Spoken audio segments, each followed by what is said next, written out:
Okay, children, going ahead with chapter 4. First, we will discuss the questions which I asked you to search for. First was, what are canal rays? So, canal rays की definition काफी clearly is not given in the textbook, so I'm just dictating it to you. If you have written it, that also you can send it to me if you have written it the definition. So, canal rays, they are a stream of positively charged particles shot out from the anode of a discharge tube when a current is passed through them. I'm repeating, canal rays are a stream of positively charged particles shot out from the anode of a discharge tube when a current is passed through them. If you have searched for a definition and found it, you can send that definition also. Okay. Then question number 2 is, if an atom contains one electron and one proton, will it carry a charge? As I explained the other day, they will cancel out their charges, so it will not carry any charge. Then I asked you to search for right properties of electrons and protons. So this you can easily find in on page number 46. वो जो एक paragraph है उसमें इनके wait के बारे में लिखना, देन चार्ज के बारे में लिखना. ओके, क्या किसका नेगेटिव चार्ज है, किसका पॉजिटिव चार्ज है. ये क्वेश्चन एक तरीके से और पूछा जाता है, right difference between protons and electron. So both का अगर डिफरेंस दिया जाता है तो सेपरेट कॉलम बना दो, एंड प्रॉपर्टीज लिखनी है तो दोनों की एक एक करके लिस्ट कर दो. Next is describe Thomson's model of an atom with diagram and state its drawback. So उसमें आपको फिगर 4.1 बनानी है, उसका जो प्रपोजल है वो आपको लिखना है, ड्रॉबैक उसके नीचे लिखा हुआ है. Next is describe Rutherford's alpha particle experiment with diagram. तो उसका एक्सपेरिमेंट बस डिस्क्राइब करना और डायग्राम आपको दिया हुआ है फिगर 4.2 पे. और फिर है what are the features proposed by Rutherford model of an atom, what were its drawbacks. तो उसके फीचर्स जो है वो सबसे ड्रॉबैक्स वाला जो पेज 48 पे जस्ट ऊपर लिखे हुए उसके फीचर. एंड ड्रॉबैक्स तो ऑफकोर्स काफ़ी क्लियरली लिखे हुए, drawbacks of Rutherford's model of an atom. So these 4+2 finish writing these 6 questions. अब हम आगे चलते हैं इस चैप्टर में. अब एक्चुअली जो मॉडल हम यूज कर रहे हैं वो हम देखेंगे, which is bourse model of an atom. ये वाला हम यूज कर रहे हैं. In order to overcome the objections raised against Rutherford's model of an atom, Niels Bohr put forward the following postulates about the model of an atom. First is, only certain special orbits known as discrete orbits of electrons are allowed inside the atom. While revolving in discrete orbits, the electrons do not radiate energy. These orbits or shells are called energy levels. Energy levels in an atom are shown as follows. बीच में nucleus बनाया और फिर आगे shells बनाई हुई है in the order K L M N. The orbits of shells are represented by the letters K L M N, K for 1, L for 2, M for 3 and N for 4 other numbers. अब एक चीज़ मैं सबसे पहले आपको दिखाना चाहता हूँ. I want you to open next page 51. और अब एक ये टेबल है, टेबल में आप देखेंगे टेबल 4.1 हाइड्रोजन टू आर्गॉन है, और इसमें दो और आप सबसे पहले नीचे ऐड लिख कीजिए. उसके नीचे आप लिख दीजिए पोटेशियम, और उसके नीचे एक लिख दीजिए कैल्शियम. ये दो चीजें आप इसमें आगे इस टेबल के नीचे आप जस्ट इनको ऐड कर दीजिए. ओके, अच्छा. अब सबसे पहले हम ये जो अभी हमने bourse model of an atom में देखा, इसको हम कैसे रिप्रेजेंट करेंगे वो देखेंगे. सपोज बीच का न्यूक्लियस है, ठीक है, एंड बाहर ही ऐसे ऑर्बिट्स में इलेक्ट्रॉन्स घूमते हैं, ठीक है. अच्छा, जो इलेक्ट्रॉन पहले ऑर्बिट में कितने हो सकते हैं, एक फॉर्मूला है 2n², वो डिटरमाइन करता है. जैसे पहला ऑर्बिट है तो पहले ऑर्बिट के लिए n होता है 1. तो अगर है यहाँ इस फॉर्मूला में हम डालेंगे तो 2 1 का स्क्वायर, यानी पहले ऑर्बिट में 2 इलेक्ट्रॉन हो सकते हैं. सिमिलरली जो अगर हमने सेकेंड ऑर्बिट बनाया n = 2 लिया, तो अगर आप देखो 2 का square, 2 to the 4, 4 to the 8, तो सेकेंड ऑर्बिट में कितने मैक्सिमम इलेक्ट्रॉन हो सकते हैं, 8. सिमिलरली n सपोज 3 लिया हमने, तो 3 3 9, तो ये 18 आ जाता है. ये हम क्यों देख रहे हैं? अब मैं चाहता हूँ आप वापस देखें टेबल में सपोज हम लिथियम देखते हैं, ठीक है। अब क्वेश्चन क्या आएगा, रिप्रेजेंट या तो बोलेगा जैसे लिथियम का एटॉमिक नंबर है, अच्छा एटॉमिक नंबर क्या अभी हम देखेंगे, वो लिथियम में सर 3 इलेक्ट्रॉन्स हैं, आपको बोलेगा represent this graph, represent draw a diagram to represent the electronic configuration of lithium. तो फर्स्ट स्टेप आपको क्या करना होगा, आपको देखना होगा कि टोटल 3 इलेक्ट्रॉन्स हैं, पहले ऑर्बिट में कितने आएंगे 2, अब कितना 3 है तो तीसरे ऑर्बिट में कितना आएगा, दूसरे ऑर्बिट में कितना आएगा 1, तो 2,1 इसका रिप्रेजेंटेशन होगा। और अब अगर आपको इसका फिगर बनाने को बोला जाए तो पहले ऑर्बिट में आप 2 बना देंगे, 2 इलेक्ट्रॉन, और फिर तीसरा ऑर्बिट एक और आप बनाएंगे और उसमें आप 1 बनाएंगे। और सपोज इससे पहले अगर हम देखें हीलियम है, हीलियम में कितने इलेक्ट्रॉन है 2 है, तो हीलियम में 2 इलेक्ट्रॉन है तो उसमें थर्ड वाला बनेगा ही नहीं, पहला ऑर्बिट बनाएंगे और उसमें बस 2 इलेक्ट्रॉन आप बना देंगे। उससे पहले हाइड्रोजन है, हाइड्रोजन का अगर आप देखो केवल 1 ही इलेक्ट्रॉन है हाइड्रोजन के पास, हाइड्रोजन के पास केवल 1 ही है तो उसका बस 1 बन जाएगा ऐसे, ठीक है।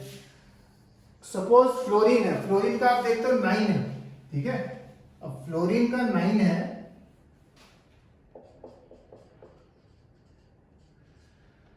9 है तो पहले ऑर्बिट में तो कितने आ सकते हैं, जैसे हमें मालूम है 2, और 2 आ गए पहले ऑर्बिट में, और दूसरे ऑर्बिट में कितने आ सकते हैं मैक्सिमम 8, तो दूसरे ऑर्बिट में कितने आ गए 7, 2 + 7 9। तो इसका अगर आपको बनाने को बोले तो पहले ऑर्बिट, ये तो न्यूक्लियस हो गया, पहले ऑर्बिट में 2 बना देना और फिर पीछे वाले में 7 बना देना ऐसे, तो ये आपका फ्लोरीन बन जाएगा। अब सपोज देखते हैं मैग्नीशियम, ठीक है। अब मैग्नीशियम का आप देखते हो है 12, ठीक है। अच्छा इन सभी सम्स में या इन सभी क्वेश्चंस में सबसे पहले आप इलेक्ट्रॉनिक कॉन्फ़िगरेशन क्या होगा वो लिखना, उसके बाद ही फिगर बनाना, ओके, दैट पे कभी भी मिस्टेक नहीं होगा। एंड जैसे अभी आपको बताया था, ये तो जैसे 2,7 लिखा है, पहली शेल का नाम K होता है फिर L होता है, ऐसा लिखा जाता है, तो आप चाहे ऐसे भी लिख सकते हैं, इसके नीचे 2 इसके नीचे 7, ठीक है। आगे नेक्स्ट कहलाती है M कहलाती है और फिर N कहलाती है, ठीक है। तो एनीवे वो आप नहीं भी लिखें तो चलेगा, बट इस तरह से आप पहले कॉन्फ़िगरेशन लिखें, उसके बाद ही आप बनाना स्टार्ट करना है फिगर, ठीक है। अच्छा मैग्नीशियम है 12 है, तो पहले ऑर्बिट में कितने आते हैं 2, ठीक है। दूसरे ऑर्बिट में मैक्सिमम कितने आ सकते हैं 8, तो 8 आ गए, इसके पास और बहुत सारे हैं, अभी भी कितने बच गए उसके पास 2, तो थर्ड में कितने आएंगे 2, तो 2 8 2। तो इसकी फिगर जब आप बनाओगे पहले में 2, यहां दूसरे में 8 बनाओगे और फिर एक सर्कल और बनेगा, और जो एक सर्कल और बनेगा उसमें आप 2 और बनाओ, ठीक है। तो ये मैग्नीशियम का है। जैसे अब क्लोरीन देखो,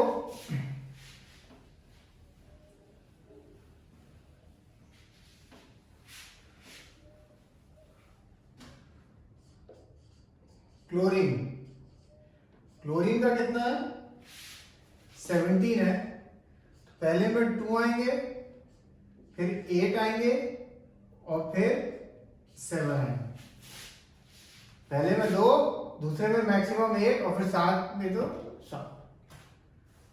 सिमिलरली आर्गन का है 18, तो इसका आएगा पहले में 2, दूसरे में 8 एंड तीसरे में 8। तो मैं आपको ये जो टेबल है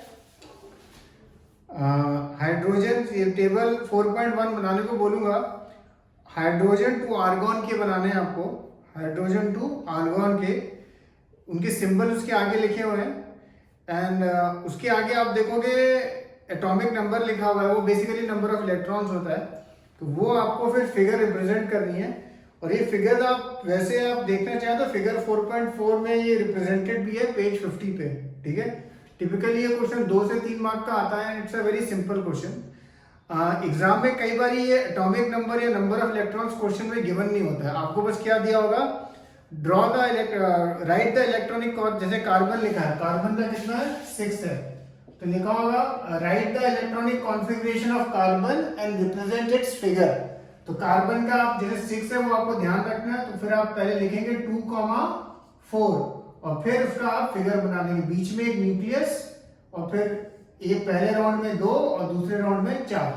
तो ये टेबल है, टेबल की आपको बेसिकली मेनली फर्स्ट ये एक तो हाइड्रोजन, एक name of the element, symbol और एटॉमिक नंबर, बस यही याद करना है।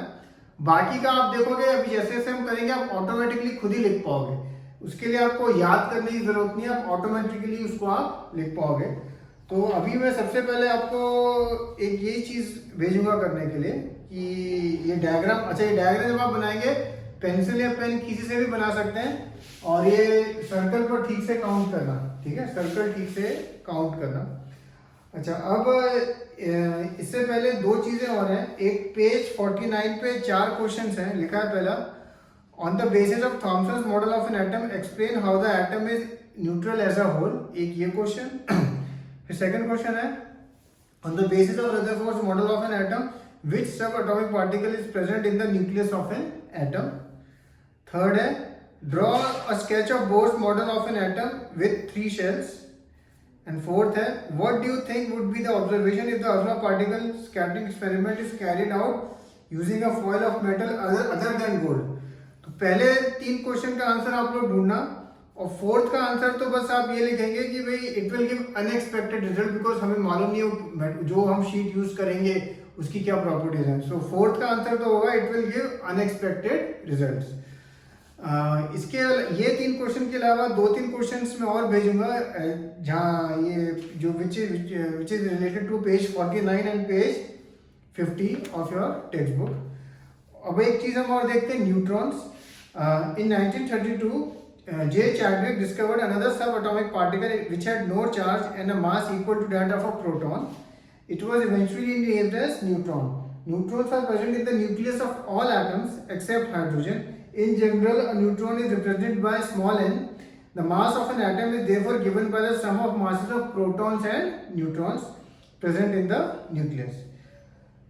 इसके नीचे आपको 2 क्वेश्चन देखते हैं। पहला है नेम द 3 सब atomic particles of an atom. तो जैसे आपने अभी देखा, this is the very simple, neutrons, protons and electrons. Helium has an atomic mass of 4u and 2 protons in its nucleus. So how many neutrons does it have? अभी हमने ऊपर पढ़ा है कि जो भी एटम का जो मास होता है वो केवल किसकी वजह से है, प्रोटॉन्स एंड न्यूट्रॉन्स की वजह से, ठीक है।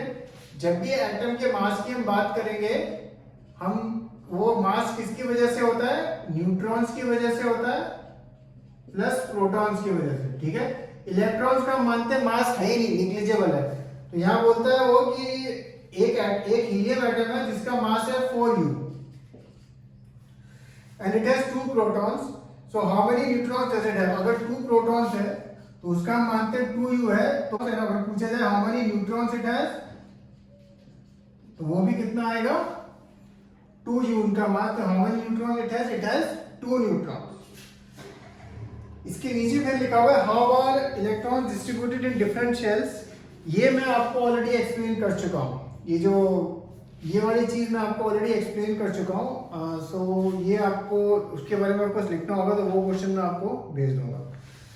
सो आपको पेज 49 के 3-4 क्वेश्चंस एंड इसके नीचे के 2 एंड प्लस मैं आपको ये टेबल के रिगार्डिंग जो एक क्वेश्चन भेजूंगा जिसमें आपको ये फिगर्स बनानी होगी, फिगर 4.4 की। Okay, so we finished it.